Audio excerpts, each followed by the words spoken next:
Hi friends, it's Amy. Welcome to my bookish life. Today we're going to wrap up my reading for the month of April. So let's get to it. Since the last time that I checked in, I was able to finish one of the books that I was currently reading, and that was Next of Kin by Hannah Bonham Young. At the time that I checked in, it was a very sweet, cute romance. Not a whole lot of spice, but let me tell you, once you get to about 80%, this book goes from slow burn to spice.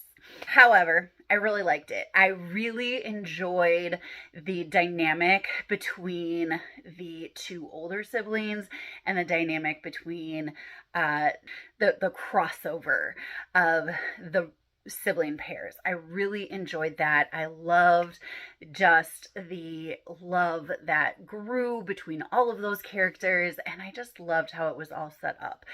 There was so much to like about the book, and it was really cute. There was a lot of coincidental things that were just, very likely to happen when you are reading a rom-com. It very nicely set up for the couple in Next to You that I would like to read at some point, possibly, probably in May, but I really did enjoy it, and I'm really looking forward to more from this author because it was very nicely written. It was just kind of fun.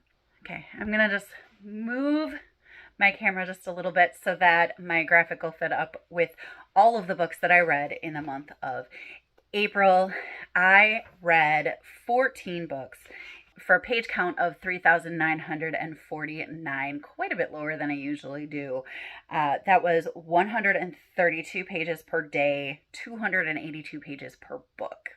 Most of my books this month were middle grade. I read 8 middle grade, 5 for an adult audience, and 1 YA. 8 were physical copies, 5 were digital copies, and 7 were audiobooks. I gave ratings between 3.5 stars and 5 stars. My favorites were all middle grade: The 14th Goldfish, Fire, Water, and Maudie McGinn, and The Last Quintista. I read 3 fantasies, 2 science fiction,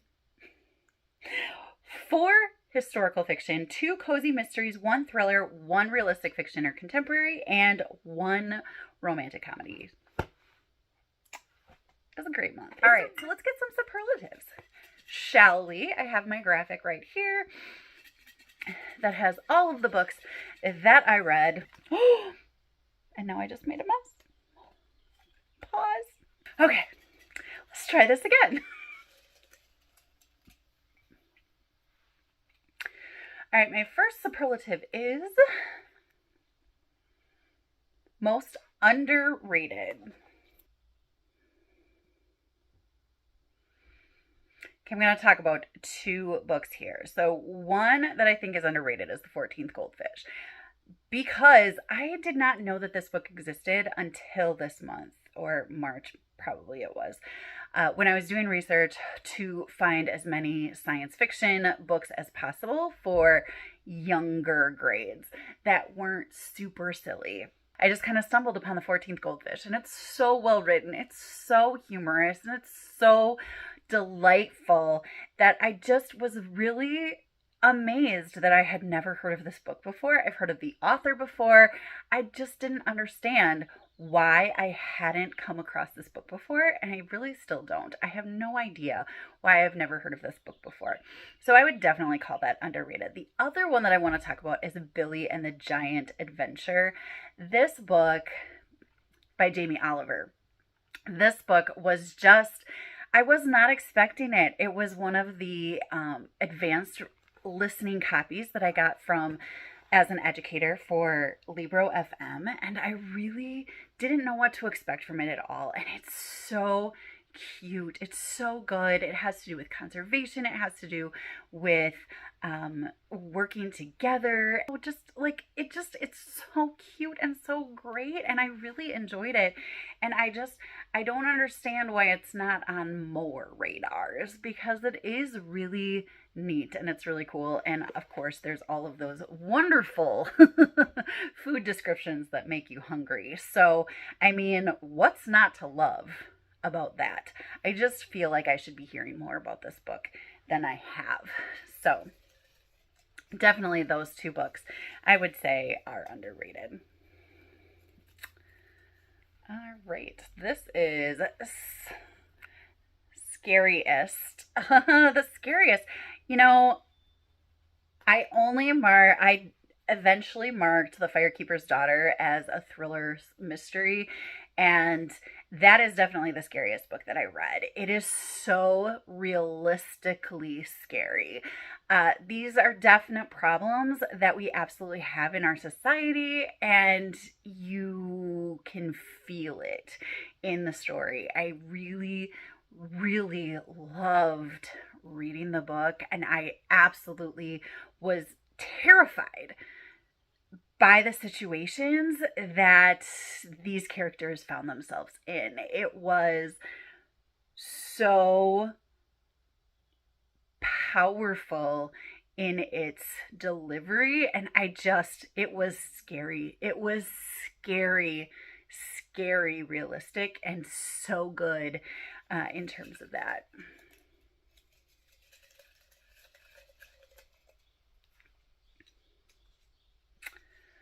Oh dear. Coziest mystery. All right, so I did read two cozy mysteries. I don't know. So I read Death at the Spring Fling by Rosalie Spielman this month, and I read Murder at Museum of Murder by Leslie Langtree this month. Both of these are in series that I absolutely love. I feel so comfortable when I get to visit these series. I really like both of them. So in terms of which one is the coziest, ooh, I don't know. Man. Mm, I honestly, I really don't know. Ugh.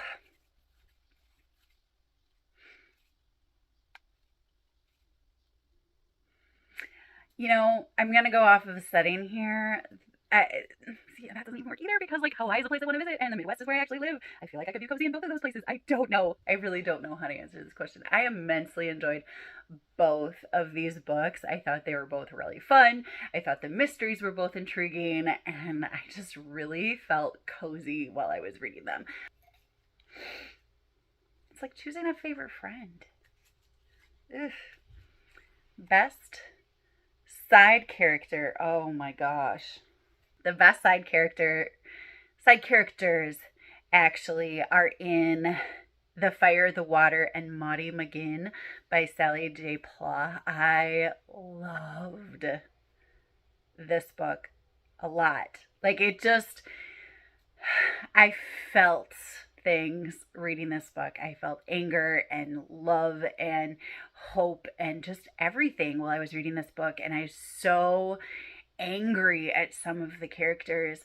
But Maddie's dad is so great. And the found family that Maudie gets while her and her father are finding refuge from the wildfire at this campground is just so delightful. And I pictured the campground that my family used to camp at as I was reading this book. It was just so filled with these quirky, wonderful characters that just brought the whole story to life, and I really loved it. And honestly, the characters that I hated, specifically Maudie's stepfather and mother, were so easy to hate because they were so well written in that role of the person that you were supposed to hate. Best side characters for sure. And honestly, I love Maudie as a character anyway. Like, it just, so good. So good. How many was that? Was that just four? That was four. Okay. Most informative is this one. I didn't read any nonfiction this month, which I should really get better at that. That's fine. It's fine. But I read a lot of books that were very informative. For example, Sunny Side Up gave a lot of information on dealing with family members that are in the throes of addiction. And The Last Quintista gave a lot of information about scientific discovery and how it works and those kinds of things. Firekeeper's Daughter had a ton of information about drug movement and usage and all of that. Operation Happy gave a lot of information about Pearl Harbor and what it was like for a child living on Pearl Harbor as part of a military family. But I think the book that put me in the most rabbit hole of a spot has to go to Unsinkable by Jenny L. Walsh. This book, you could see how much research was put into this book as you were reading. It was absolutely well researched. The research that she did was very purposefully changed when it was, in a way that still let the history come alive in a really passionate way. And I really enjoyed learning more about the spy group that Daphne was a part of, and the all of the shipwrecks that Violet was in. Violet Jessup as a whole, as a person, as a historical figure, just fascinates me so much. I am absolutely floored by the amount of information that was in this book, even though it was absolute fiction. Very, very informative. So yeah, that has to be the one that is the most informative. And I think that was 5 superlatives. Do I want to do another one? I kind of do. I'm gonna, because whatever. Oh no, I have 2. Let's see. Which one do I want to do? I have best as a movie and saddest. I don't want to do saddest. Okay, so we're going to do best as a movie. Best as a movie. Okay. I could see a lot of these books as movies. Okay, let's start at the top.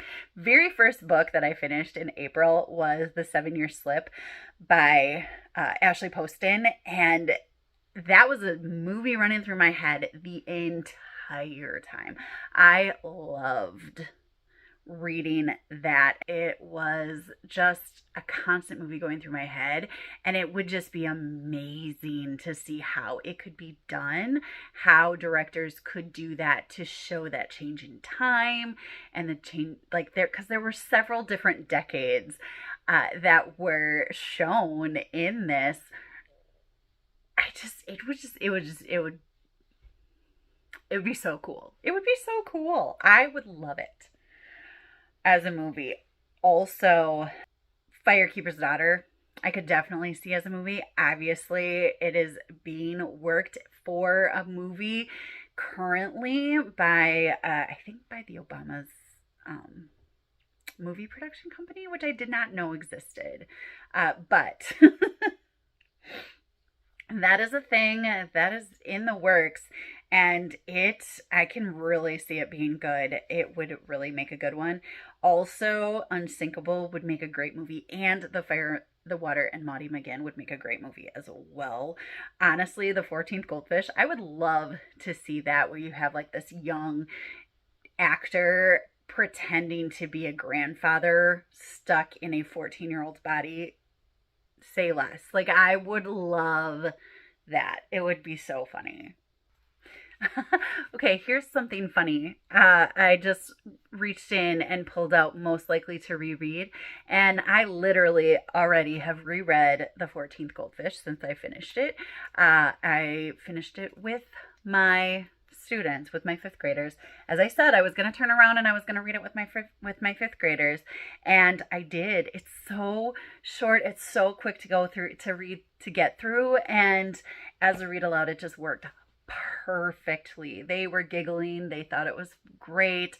I really enjoyed sharing it with them, and we had a lot of conversations about science and how just because you can do something doesn't necessarily mean that you should do something, and the implications, the moral implications, the financial implications of scientific discovery. And we just went all over the place with it. It was so much fun, so wonderful. I absolutely loved it. And oh, it was so good. So good. Anyway, I really like doing the superlatives. It really makes me think about all of the books that I've read as a whole and really dig into why I did or did not like them or enjoy them. And I just absolutely really get into that. So I thank you for indulging that extra-ness. That's all I have for you for today. I would love to hear what you think of all of the books that I read in the month of April. Did you like them? Did you not? Are you excited for any of them? Let me know down in the comments. I love to chat with you down there. Commenting, liking, and subscribing really help my channel grow, and I so appreciate you for doing that. I hope you're finding something wonderful to read, and until next time, happy reading. Bye!